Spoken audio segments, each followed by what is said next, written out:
সমাপ্তি লগ্নে 2025 সাল বর্ষজুড়ে চ্যাম্পিয়ন্স ট্রফি কিংবা এশিয়া কাপের মতো গুরুত্বপূর্ণ টুর্নামেন্ট উপভোগ করার সুযোগ মেলে ক্রিকেট বিশ্বের। তবে এবছর কোনো বাংলাদেশি ব্যাটারি আন্তর্জাতিক ক্রিকেটে পার হতে পারেননি 1000 রানের গণ্ডি।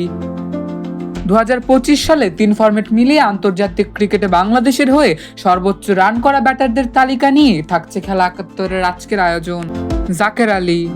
2025 সালে বাংলাদেশ ক্রিকেটের সবচেয়ে বেশি সমালোচনার শিকার হয়ে ক্রিকেটার রয়েছেন তালিকার 5 নম্বরে। 3 ফরম্যাটেই বছর জুড়ে এক প্রকার নিয়মিত মুখ ছিলেন জাকের। 35 ইনিংস ব্যাট করতে নেমে 722 রান করেছেন এই উইকেট রক্ষক ব্যাটার। নাজমুল হোসেন শান্ত।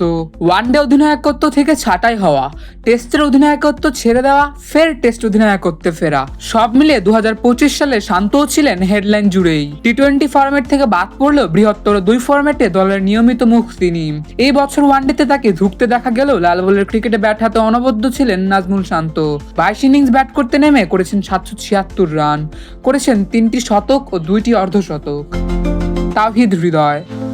অভিষেকের পর থেকেই সাদা বলের ক্রিকেটে মিডল অর্ডারে বাংলাদেশের অন্যতম স্তম্ভ হয়ে উঠেছিলেন তাওহিদ হৃদয়। বেশ কিছু কার্যকরী ইনিংস থাকলেও এবছর তাওহিদ হৃদয়ের ব্যাট ছিল অনেকটাই সাদামাটা। 33 ইনিংস ব্যাট করতে নেমে সংগ্রহ করেছেন 881 রান।